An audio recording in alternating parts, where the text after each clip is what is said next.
Good morning children.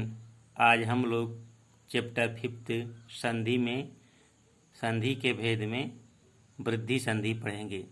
वृद्धि संधि। वृद्धि यदि अ वृद्धि संधि में यदि अ अथवा आ के बाद ए अथवा ऐ आ जाए तो दोनों मिलकर ऐ हो जाता है। कर यदि अ अथवा आ के बाद ऐ आ जाए तो दोनों मिलकर ऐ हो जाता है। इसे वृद्धि संधि कहते हैं।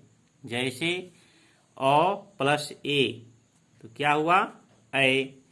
एक प्लस एक एक एक। ठीक। आ प्लस ए बराबर ऐ। जैसे सदा प्लस एव सदैव। ठीक। इसी तरह से अ प्लस ए क्या हुआ?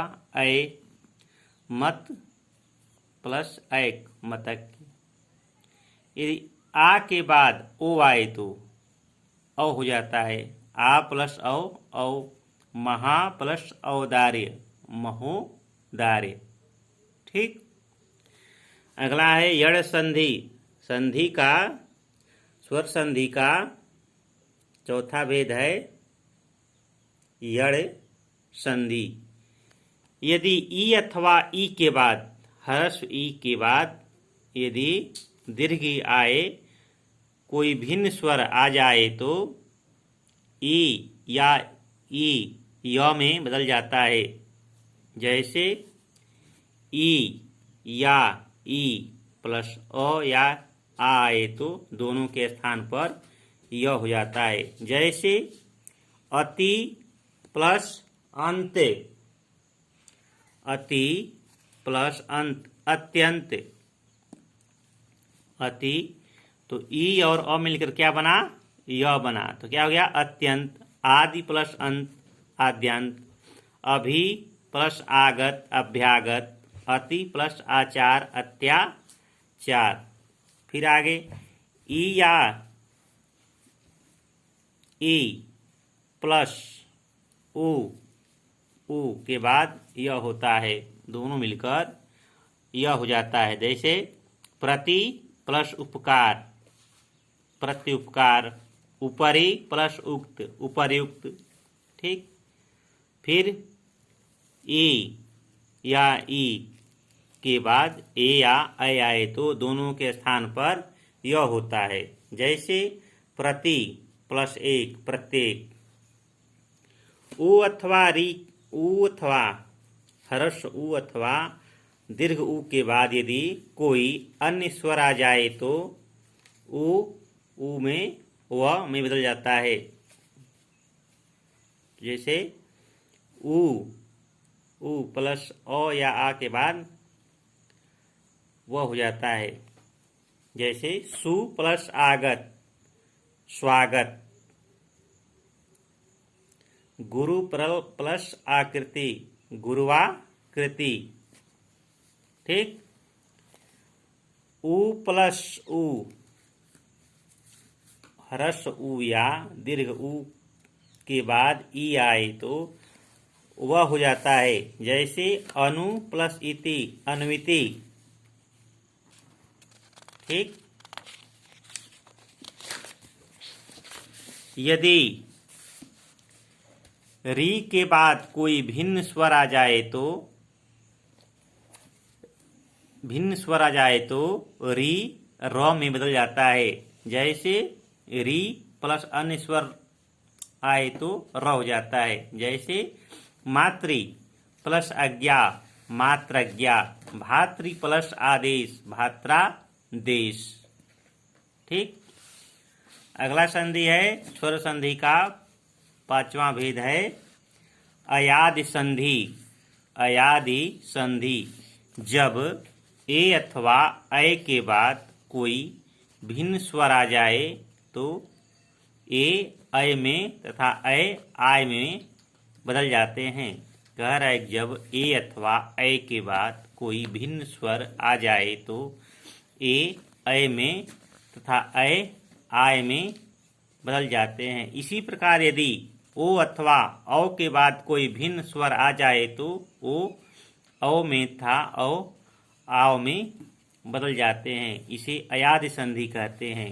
उदाहरण, ए प्लस भिन्न स्वर आए तो अय होता है। ने प्लस अन नयन, सो प्लस अन शयन। फिर कह रहा है कि अय प्लस भिन्न स्वर आए तो आय हो जाता है। जैसे गय प्लस अक गायक, लय प्लस अक लायक। फिर आगे ओ के बाद यदि भिन्न स्वर आए तो अ होता है। तो भो प्लस अन भवन। औ के बाद यदि भिन्न स्वर आए तो आव होता है। तो जैसे पो प्लस अक पावक, भो प्लस उक भावुक। संधि का दूसरा भेद है व्यंजन संधि। किसी व्यंजन के बाद कोई व्यंजन या स्वर आने पर जो परिवर्तन होता है उसे व्यंजन संधि कहते हैं। किसी व्यंजन के बाद कोई व्यंजन या स्वर आने पर जो परिवर्तन होता है उसे व्यंजन संधि कहते हैं। उदाहरण, तत् प्लस लीन तल्लीन, वाक प्लस ईस वागीश, तत् प्लस अनुसार तद अनुसार, सत प्लस सज्जन सज्जन, उत प्लस नीत उन्नति, षट प्लस मास षड्मास। ठीक, इसी तरह से दिक् प्लस दर्शन दिग्दर्शन, जगत प्लस अम्बा जगदम्बा, तत् प्लस मय तन्मय। संधि का तीसरा भेद है विसर्ग संधि।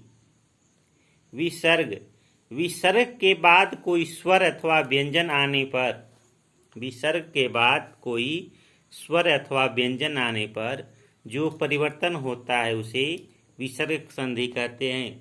विसर्ग के बाद जब कोई स्वर अथवा व्यंजन आता है और जो परिवर्तन होता है उसे विसर्ग संधि कहते हैं। उदाहरण, निह। निह में क्या है? निह के बाद विसर्ग है तो निह प्लस बल निर्बल, नीर प्लस मल निर्मल, निह प्लस धन निर्धन। इसी तरह से निह प्लस तेज निस्तेज। ठीक, विसर्ग के बाद तो क्या हो गया है? र हो गया है। ठीक, इसी तरह से दुह प्लस कर्म दुष्कर्म, निह प्लस काम निष्काम, निह प्लस संकोच। इसी तरह से सभी उदाहरण देख लीजिए। ठीक, यदि विसर्ग से पहले अ हो तो विसर्ग का मेल क व के साथ हो तो विसर्ग में कोई परिवर्तन नहीं होता है। ठीक।